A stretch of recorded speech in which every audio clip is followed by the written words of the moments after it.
ಸಖತ್ ಖಾರ ಬಣ್ಣ ಮತ್ತು ರುಚಿ ಆಚಿ ಚಿಲ್ಲಿ ಪೌಡರ್. ಬಳ್ಳಾರಿಯಲ್ಲಿ ಸಿಪಿಐ ವಿರುದ್ಧ ಅಧಿಕಾರ ದುರ್ಬಳಕೆ ಆರೋಪ ಕೇಳಿಬಂದಿದೆ. ಈ ಒಂದು ಆರೋಪಕ್ಕೆ ಸಂಬಂಧಪಟ್ಟಂತೆ ಮಹೇಶ್ ಗೌಡ ವಿರುದ್ಧವಾಗಿ ಎಫ್ಐಆರ್ ಅನ್ನ ದಾಖಲಿಸುವುದಕ್ಕೆ ಕೋರ್ಟ್ ಸೂಚನೆಯನ್ನ ನೀಡಿದೆ. ಕ್ಷುಲ್ಲಕ ಕಾರಣಕ್ಕೆ ವಿವೇಕಾನಂದ ಎಂಬಾತನ ಮೇಲೆ ಹಲ್ಲೆಯನ್ನ ಮಾಡಲಾಗಿತ್ತು. ಹಾಗಾಗಿ ಇದೀಗ ಎಫ್ಐಆರ್ ಅನ್ನ ದಾಖಲಿಸುವುದಕ್ಕೆ ಕೋರ್ಟ್ ಸೂಚನೆಯನ್ನ ನೀಡಲಾಗಿದೆ. ಸಿಪಿಐ ಹಲ್ಲೆ ಸಂಬಂಧ ಹೈಕೋರ್ಟ್ ಮೆಟ್ಟಿಲೇರಿದ್ರು ದೂರುದಾರ. ಸಂಡೂರು ಐಬಿಯಲ್ಲಿ ಲಾರ್ಡ್ ಭೇಟಿಗೆ ಹೋಗಿದ್ರು ವಿವೇಕಾನಂದ. ಸಚಿವರನ್ನ ಭೇಟಿ ಮಾಡೋಕೆ ಅಂತ ಹೇಳಿ ಹೋದಾಗ ಭೇಟಿಗೆ ಬಿಡದೆ ಹಲ್ಲೆಯನ್ನ ಮಾಡಿದ್ರು ಸಿಪಿಐ ಮಹೇಶ್ ಗೌಡ.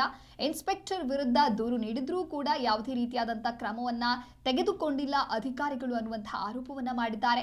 ಹಲ್ಲೆ ಸಂಬಂಧ ಮೆಡಿಕಲ್ ವರದಿಯ ಜೊತೆಗೆ ಹೈಕೋರ್ಟ್ಗೆ ರಿಟ್ ಅನ್ನು ಸಲ್ಲಿಸಲಾಗಿತ್ತು.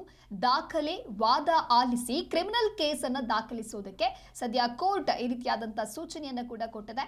ಸಂಡೂರು ಠಾಣೆಯಲ್ಲಿ ಸಿಪಿಐ ಆಗಿ ಮಹೇಶ್ ಗೌಡ ಕಾರ್ಯವನ್ನ ನಿರ್ವಹಿಸ್ತಾ ಇದ್ರು. ಆದ್ರೆ ಅಧಿಕಾರ ದುರ್ಬಳಕೆ ಮಾಡಿಕೊಂಡಿದ್ದಾರೆ ಅನ್ನುವಂತಹ ಆರೋಪವನ್ನ ಈಗ ಎದುರಿಸ್ತಾ ಇದ್ದಾರೆ. ಸಿಪಿಐ ಹಲ್ಲೆ ಸಂಬಂಧ ಹೈಕೋರ್ಟ್ ಮೆಟ್ಟಿಲೇರಿದ್ರು ದೂರುದಾರ. ಅದೇ ರೀತಿಯಾಗಿ ಈಗ ಮಹೇಶ್ ಗೌಡ ವಿರುದ್ಧವಾಗಿ ಎಫ್ಐಆರ್ ದಾಖಲಿಸುವುದಕ್ಕೂ ಕೂಡ ಕೋರ್ಟ್ ಸೂಚನೆಯನ್ನ ನೀಡಿದೆ.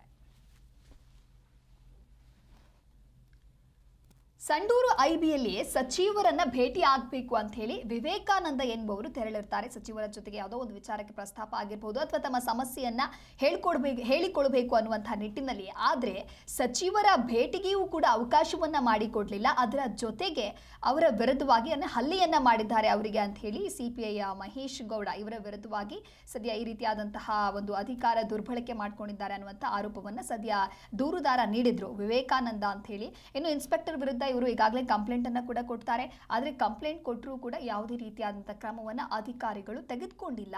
ಉನ್ನತ ಹುದ್ದೆಯಲ್ಲಿದ್ದಾರೆ, ಉನ್ನತ ಅಧಿಕಾರಿ ಅನ್ನುವಂತಹ ನಿಟ್ಟಿನಲ್ಲಿ ಈ ರೀತಿ ಮಾಡಿದ್ರ ಅನ್ನುವಂತಹ ಎಲ್ಲ ಪ್ರಶ್ನೆಗಳು ಕೂಡ ಚರ್ಚೆಗಳು ಎದುರಾಗ್ತಾ ಇದೆ. ಹಲ್ಲೆ ಸಂಬಂಧ ಮೆಡಿಕಲ್ ವರದಿಯನ್ನ ಕೂಡ ತಂದಿದ್ದಾರೆ. ಜೊತೆಗೆ ಹೈಕೋರ್ಟ್ಗೆ ಇದರ ಸಂಬಂಧಪಟ್ಟಂತೆ ರಿಟ್ ಅನ್ನ ಕೂಡ ಸಲ್ಲಿಸಲಾಗಿತ್ತು. ಎಲ್ಲಾ ರೀತಿಯಾದಂತಹ ಡಾಕ್ಯುಮೆಂಟ್ಸ್ ಹಾಗೆ ವಾದವನ್ನ ಆಲಿಸಿ ಕ್ರಿಮಿನಲ್ ಕೇಸ್ ಅನ್ನ ದಾಖಲಿಸುವುದಕ್ಕೆ ಕೋರ್ಟ್ ಸೂಚನೆಯನ್ನ ನೀಡಲಾಗಿದೆ. ಕೋರ್ಟ್ನ ಸೂಚನೆ ನಿಜಕ್ಕೂ ಮೆಚ್ಚುವಂಥದ್ದು. ಒಂದು ವೇಳೆ ಈ ರೀತಿಯಾದಂತಹ ಒಂದು ಕಟ್ಟುನಿಟ್ಟಿನ ಕ್ರಮವನ್ನು ತೆಗೆದುಕೊಂಡಿಲ್ಲ ಅಂತ ಹೇಳಿದ್ರೆ ಎಷ್ಟೋ ಜನರಿಗೆ ಇದೇ ರೀತಿಯಾಗಿ ಹಲ್ಲೆಯನ್ನು ಮಾಡೋದಕ್ಕೆ ಇಂತಹ ಅಧಿಕಾರಿಗಳು ಮುಂದಾಗ್ತಾ ಇದ್ರು. ಆದರೆ ಅದೆಲ್ಲದಕ್ಕೂ ಕೂಡ ಬ್ರೇಕ್ ಬೀಳುವಂತ ಕೆಲಸ ಇಲ್ಲಿ ಆಗಿದೆ. ಸಂಡೂರು ಠಾಣೆಯಲ್ಲಿ ಸಿಪಿಐ ಆಗಿ ಮಹೇಶ್ ಗೌಡ ತಮ್ಮ ಕೆಲಸವನ್ನ ನಿರ್ವಹಿಸ್ತಾ ಇದ್ರು. ಸಂಡೂರು ಐಬಿಯಲ್ಲಿ ಸಚಿವರನ್ನ ಭೇಟಿ ಮಾಡೋದಕ್ಕೆ ಅಂತ ವ್ಯಕ್ತಿ ತೆರಳಿದಂತ ಸಂದರ್ಭದಲ್ಲಿ ಆತನ ಮೇಲೆ ಹಲ್ಲೆಯನ್ನ ನಡೆಸಿರೋದ್ರಿಂದಾಗಿ ಅಧಿಕಾರ ದುರ್ಬಳಕೆ ಮಾಡಿದ್ದಾರೆ ಅನ್ನುವಂತಹ ಆರೋಪವನ್ನ ಈಗ ಎದುರಿಸ್ತಾ ಇದ್ದಾರೆ. ಕ್ಷುಲ್ಲಕ ಕಾರಣಕ್ಕೆ ವಿವೇಕಾನಂದ ಎಂಬಾತನ ಮೇಲೆ ಸಿಪಿಐ ಹಾಗಾದ್ರೆ ಹಲ್ಲೆ ಮಾಡಿದ್ರ ಅನ್ನುವಂಥ ಪ್ರಶ್ನೆಗಳು ಕೂಡ ಇತ್ತು. ಹಾಗಾಗಿ ಕೆಲವೊಂದಿಷ್ಟು ಡಾಕ್ಯುಮೆಂಟ್ಸ್ ಹಾಗೆ ವಾದ ಪ್ರತಿವಾದವನ್ನ ಆಲಿಸಿ ಸದ್ಯ ಕ್ರಿಮಿನಲ್ ಕೇಸನ್ನು ದಾಖಲಿಸುವುದಕ್ಕೆ ಕೂಡ ಕೋರ್ಟ್ ಸೂಚನೆಯನ್ನ ಕೊಟ್ಟಿದೆ.